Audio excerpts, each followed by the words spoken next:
अस्सलामुअलैकुम दोस्तों, मैं हूं आपका मेज़बान शब्बीर सोमरो। हमने अपने YouTube चैनल पर मुख्तलिफ सीरीज़ शुरू कर रखी हैं, जिनमें मेरे ख़्याल में सबसे बेहतर जो सीरीज़ है हमारी वो है कराची के दास्तान गो। कराची हमारा शहर दिलदार गुज़श्ता कुछ सदियों से आबाद है। इसकी तारीख़ गोया कि बहुत कदीम नहीं है, लेकिन इसे मोहब्बत करने वालों की तारीख़ बहुत ज़्यादा पुरानी है, जिन्होंने कराची से मुतल्लिक किताबें भी तसनीफ़ की, फ़िल्में भी बनाई और दीगर पहलुओं को भी कवर किया। अगर कराची के उन आशिकान सादिक की एक फ़हरिस्त बनाई जाए तो अंग्रेज़ अफसर अलेक्जेंडर बेली से लेकर आज तक के दर्जनों हमारे अहबाब उसमें शामिल हो जाएंगे। लेकिन मेरे ज़ाती ख़याल में अगर कराची के सबसे बड़े आशिक, सबसे बड़े मुसन्निफ़, जिसने कराची के कई पहलुओं पर किताबें लिखी हैं, गुल हसन कलमती, जिन्होंने बिलाशुबा कराची के तमाम पहलुओं पर किताबें तसनीफ़ की हैं और अब भी लिख रहे हैं। उसके बाद इकबाल ए रहमान मांडविया हैं, अब्दुल गफूर खत्री हैं, अहमद हुसैन सिद्दीकी साहब हैं, यास्मीन लारी साहिबा हैं, उसके अलावा अख्तर बलोच हैं, मोहम्मद उस्मान दमोही हैं, सलमान पीरज़ादा ने भी कराची की राज बिल्डिंग्स पर बहुत अच्छी किताब तसनीफ़ की है, मुला गुलाम हुसैन कलमती साहब हैं, रमज़ान बलोच साहब हैं।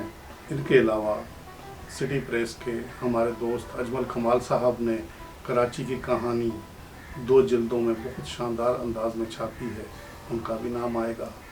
अख्तर बलोच ने कराची वाला के नाम से 3 किताबें छाप रखी हैं, जिनमें कराची के मुनफरिद किरदारों से गुफ्तगू या बातचीत या उन पर फीचर्स हैं। हम कोशिश करेंगे कि इन सब से आपकी मुलाकात एक एक करके कराई जाए। उनके साथ हमने इस सीरीज़ का फॉर्मेट ये रखा है कि न सिर्फ किसी एक मकाम पर जाकर उनके साथ इंटरव्यू किया जाएगा, बल्कि उनके साथ कराची के उनकी पसंद के मकाम की सैर भी की जाएगी और उस मकाम से मुतल्लिक़ उनसे गुफ्तगू भी की जाएगी। आज कराची के दास्तान गो सीरीज़ का पहला हिस्सा, पहली किस्त हमने जो रिकॉर्ड की है वो कराची की कहानी तारीख़ की ज़बानी के मुसन्निफ़ मोहतरम अब्दुल गफूर खत्री साहब के साथ की है। एक इंटरव्यू हमने या गुफ्तगू उनके यहाँ जाकर की है। उसके बाद हमने उनकी पसंदीदा जगह यानी कराची के फ्रेयर हॉल में उन्हें ले जाकर वहाँ भी उनसे काफ़ी सारी गुफ्तगू की है। तो आज कराची के दास्तान गो सीरीज़ के पहले मोहतरम अब्दुल गफूर खत्री के साथ आपकी मुलाकात करवाते हैं। आइए उनकी सादा सी गुफ्तगू से आप भी लुत्फ़ लीजिए, हम भी लुत्फ़अंदोज़ होते हैं। बिस्मिल्लाहिर्रहमानिर्रहीम। मेरा नाम अब्दुल गफूर खत्री और मेरी पैदाइश कराची की कदीम तरीन बस्ती ली मार्केट में हुई जुलाई 1949 में। जो शख्स जहाँ पैदा होता है उस सरज़मीन से उसे बड़ी उनसियत होती है, और फिर अगर उनसियत में मज़ीद जो है वो 4 चांद यूँ लग जाते हैं कि अगर आपके आबा व अजदाद भी उसी सरज़मीन पर पैदा हुए हैं तो ये उनसियत 2 चंद हो जाती है। और फिर ज़ाहिर है कि उस उनसियत का, उस मोहब्बत का जवाब उस शहर को तो देना ही है, ये उसका हक़ है। तो मुझे लगा कि मैं इस कराची जिसने मुझे पाला पोसा, तालीम के मरहलों तक पहुंचाया और मुझे कारोबार भी मैंने यहीं से शुरू किया, तो उस शहर का मुझ पर कुछ हक़ है और ये हक़ मैंने लौटाया किताब की सूरत में। अब ये हक़ किस हद तक लौटाया तो ये तो पढ़ने वाले ही उसका जवाब दे सकेंगे। मैंने प्राइमरी तालीम तो इलाके में ही हासिल की, उसके बाद सेकेंडरी और हायर सेकेंडरी के लिए, सेकेंडरी तालीम के लिए मैंने ज्वाइन की सिटी स्कूल सराय रोड पर, फिर रोड के करीब है, वहाँ मैंने मैट्रिक की सन 1965 में। उसके बाद मज़ीद एजुकेशन मैंने कराची यूनिवर्सिटी, कराची बोर्ड से, और उसके बाद मैंने ग्रेजुएशन की कराची यूनिवर्सिटी से। तो इस तरह मैंने तालीम के ग्रेजुएशन तक के तमाम मरहले कराची ही में तय किए। कराची तो यूँ समझे कि कराची की तारीख़ तो इतनी कदीम है, मैंने अपनी किताब में से 35,000 साल से कराची को इंट्रोड्यूस करवाया है। यूँ समझें कि जो तहजीब मौजूद दौर की तहजीब के जो बाक़ियात मिली हैं, इससे कदीम पत्थर के दौर की बाक़ियात, तांबे की दौर की बाक़ियात, कराची के मुख्तलिफ जैसे लियारी है, मलीर है, ये अपना आगा खान हॉस्पिटल का इलाका जो है, इसमें जो कराची की ज़ेर ज़मीन खुदाई से जो बाक़ियात मिली हैं वो पत्थर के दौर से मिली हैं, पत्थर के बाद के दौर से मिली। तो इस तरह कराची तो ख़ुद बड़ा कदीम एक इलाका है, लेकिन यह है कि इसकी तारीख़ हमें कहीं भी कलमबंद किए भी नहीं मिली। बस ये कराची के मुख्तलिफ़ इलाकों से बरामद होने वाली बाक़ियात से हमें अंदाज़ा हुआ कि ये सरज़मीन इतनी पुरानी। और ये आपको बताऊं कि ये सरज़मीन न सिर्फ एक खामोश कोई इलाका था, बल्कि एक फ़ाल एक्टिव एक इलाका था, क्योंकि यहाँ जो बंदरगाह है कराची की, यहाँ पूरे सिंध और पूरे पंजाब और कश्मीर तक से जो बहरी तिजारत यहाँ से होती थी, वहाँ से बादबानी कश्तियों में तो माल आता था, यहाँ से फिर समंदर के रास्ते बड़ी बादबानी कश्तियों में सवार होकर यूरोप तक, अफ्रीका, यूरोप, मिडल ईस्ट तक ये एक्सपोर्ट भी और इंपोर्ट भी होती थी। तो यूँ अब फिर ये तारीख़ लिखी हुई कहीं नहीं मिली, तो इसकी तारीख़ जो मैंने अपनी किताब में स्टार्ट की है वो अरब दौर से स्टार्ट की है। मुग़ल शहनशाहों का दौर आया, जहाँ पर ये मुग़ल शहनशाहों के दौर में बाज गुज़ार यहाँ के राजा थे, महाराजा थे मुख्तलिफ़ इलाकों में, जैसे सिंध है। तो उसके बाद आखिरी दौर जो अंग्रेज़ों से पहले जो कराची का दौर आया वो मीरों का दौर था। मीरों के दौर से पहले कलड़ों के दौर में भी कुछ कराची ने तरक्याती सफ़र तय किया, और कराची की समझे ना कि यहाँ ज़राअत थी और ये एक्सपोर्ट और इंपोर्ट का काम होता था, बस ज़्यादा यहाँ सनतें नहीं थी। उसके बाद कलड़ों के दौर में कुछ थोड़े बहुत तरक्याती काम में मीरों के दौर में हुए, लेकिन फिर अगर सच बात कहें तो अंग्रेज़ों ने इसे बाकायदा डेवलप किया। अंग्रेज़ों ने बाकायदा इसे एक शहर की शक्ल दी। जो बंदरगाही शहर जो दुनिया में थे, पोर्ट सिटी, वो शक्ल अंग्रेज़ों ने इसे दी। चूँकि अंग्रेज़ों ने इसे अपने मफाद में इस्तेमाल किया, लेकिन बहरहाल उसको तरक्याता शहर की शक्ल तो दी। सबसे पहले पोर्ट पे काम किया, उसके बाद उन्होंने तामीराती काम किया, सेहत का काम किया, तालीम के शोबे में बड़ी उन्होंने यहाँ कुछ स्कूलें और कॉलेजों की तामीर की। तो बहरहाल वो समझें कि वो दौर कराची का तरक्याती दौर था। मुझे बड़ा अफसोस है और अफसोस के साथ मुझे ये कहना पड़ रहा है कि अंग्रेज़ों ने जो तरक्की याफ्ता सिटी ये कराची हमें दी थी, तालीम, सेहत और दीगर उमूर जो हैं वो म्युनिसिपल उमूर हैं, तमाम उमूर को बड़ा अफसोस हुआ मुझे कि क़याम पाकिस्तान के बाद न सिर्फ हम उस तरक्याती लेवल को बरकरार रख सके, बल्कि 47 के बाद हम मुसलसल तनज़्ज़ुली का शिकार होते आ रहे हैं।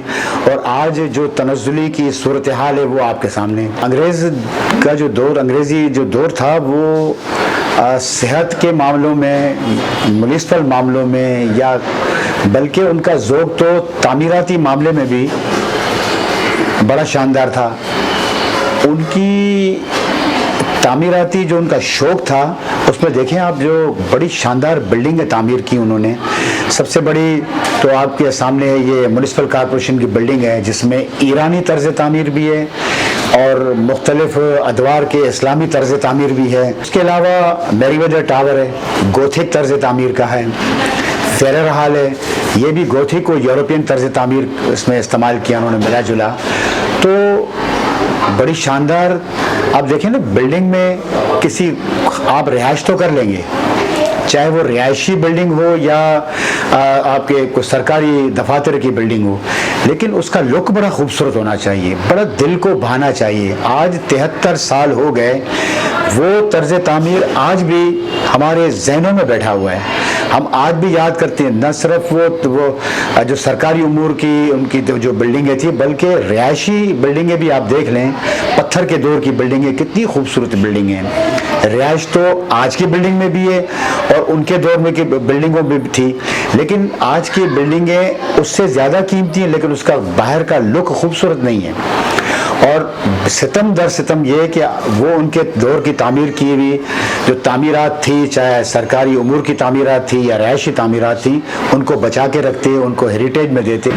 آپ سے جو ہم نے اب تک گفتگو کی ہے اس میں یہ واضح ہوا کہ آپ کراچی کی راج بلڈنگز میں سب سے زیادہ فریئر ہال آپ کو فیسینیٹ کرتا ہے، اور آج ہم اسی خواہش کے مطابق یہاں فریئر ہال کے سامنے موجود ہیں۔ جی، میں چاہوں گا کہ فریئر ہال سے متعلق آپ نے جو اپنی کتاب میں لکھا ہے اس میں سے چند چیزیں آپ ہمیں خود پڑھ کے بتائیں تاکہ ہمارے ناظرین کو بھی معلوم ہو کہ آپ فریئر ہال کو کس طرح دیکھتے ہیں۔ شبیر سمرو صاحب،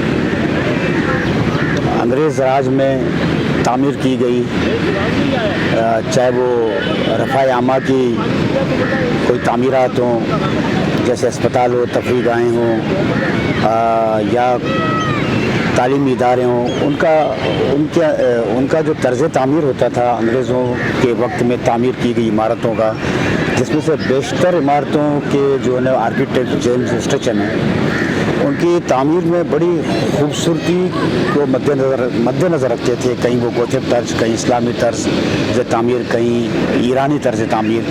تو فریئر ہال کو انہوں نے بڑے گوتھک بھی اور یورپی طرز کے طرز تعمیر کے مطابق انہوں نے ڈیزائن کیا۔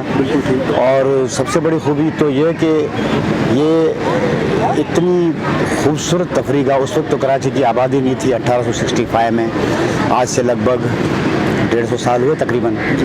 تو یہ ایک شہر سے دور دراز مقام پر یہ ایک تفریح گاہ تھی، اور یہاں تک تو آنا ہی محال تھا لوگوں کا۔ ایک عام فرد تو سوچ ہی نہیں سکتا تھا کہ فریئر ہال، اول تو فریئر ہال وہ اس نے صرف نام ہی سنا ہوگا، شاید فریئر ہال جانے کی ہمت نہیں تھی، کیونکہ سواریاں تھی نہیں۔ وہ لوگ آ سکتے تھے اشرافیہ کے لوگ جن کے پاس اپنی سواری کار تھی، گھوڑا گاڑی تھی، وہ اپنی ذاتی سواریوں میں یہاں آتے اور اس سے لطف اندوز ہوتے۔ تو بہرحال اب ہم فریئر ہال کے بارے میں کچھ آپ سے شیئر کریں گے، کچھ معلومات میں اپنی کتاب سے ہی کروں گا۔ وہ یہ کہ 1851 میں بارٹل فریئر کو سندھ کے کمشنر کا عہدہ تفویض کیا گیا۔ اس دوران انہوں نے کراچی پر خصوصی توجہ دی، کراچی میونسپلٹی کا قیام، بندرگاہ کی تعمیر، ریلوے کی بنیاد اور پہلے ڈاک ٹکٹ کے اجرا جیسی خدمات پر انہیں خراج تحسین پیش کرنے کے لیے فریئر ہال کے نام سے یہ یادگار عمارت جو ہمارے پیچھے کھڑی ہوئی ہے، یہ ان بارٹل فریئر کے نام پر موسوم کی گئی۔ عمارت کی تعمیر میں استعمال ہونے والے پتھر کراچی سے 27 میل کی مسافت پر واقع بھولاری سے چونے کا پتھر اور 53 میل کی مسافت پر واقع جمشائی کا گہرا سرمئی پتھر شامل ہے۔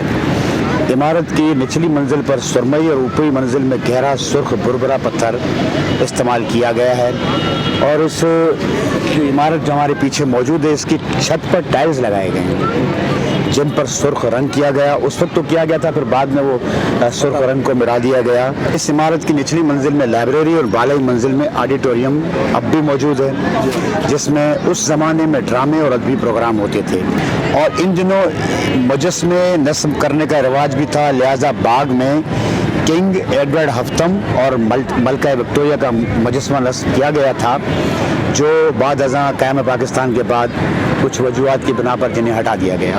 افتتاح کے 4 برسوں بعد 1869 میں اس عمارت کو ایک اعزاز حاصل ہوا کہ یہاں ایک بین الاقوامی صنعتی نمائش کا انعقاد ہوا۔ پورے برصغیر اور وسطی ایشیا میں منعقد ہونے والی اس پہلی نمائش میں ہندوستان سمیت وسط ایشیائی اور برطانوی تاجروں اور صنعت کاروں نے حصہ لیا تھا۔ وہ اپنی مصنوعات کو تشہیر و فروخت کی خاطر یہاں لائے۔ کتاب کا نام ہے کراچی کی کہانی، تاریخ کی زبانی۔ میرے عقب میں جو فیرر ہال کی عمارت نظر آ رہی ہے، اس عمارت میں آپ دیکھ رہے ہیں کہ 2 مینار ہیں، ٹوم نظر آ رہے ہیں، اور یہ نیچے سے لے کر اوپر تک ان میں ساگوان کی لکڑی استعمال کی گئی ہے۔ ساگوان اس وقت بھی اور آج بھی بڑی قیمتی لکڑیوں میں شمار کیا جاتا ہے اس کو۔ میرے پیچھے دانے ہاتھ پر جو آپ کو فوارہ نظر آ رہا ہے، 1865 میں جب یہ اس فیرر ہال کی تعمیر ہوئی تو اسی کے ساتھ ہی یہ فوارہ بھی تعمیر کیا گیا، اور بڑا خوبصورت فوارہ تھا۔ جب ہم بچپن میں، آج سے کوئی 30 35 40 سال قبل یہاں آتے تھے، اس فوارے کے اطراف میں بچوں کے چھوٹے چھوٹے مجسمے لگے ہوئے تھے، جن کے منہ جو اوپر سے جو پانی گرنے والا پانی ان کے منہ سے نکلتا تھا، اور بڑا خوبصورت منظر تھا۔ لیکن آج میں جب کافی عرصے کے بعد یہاں آیا ہوں تو وہ فوارے، بچوں کے مجسمے یہاں نہیں ہیں، تو ان کی عدم موجودگی پر میں بڑا غمگین ہو گیا ہوں۔ دکھ ہو رہا ہے کہ یہ کیوں ہٹا دیا گیا ان کو۔ یہ خوبصورتی تھی یہاں کی، اور اس کے علاوہ بھی یہاں ایک اور بڑا مجسمہ تھا، تو سارے مجسمے ہٹا دیے گئے۔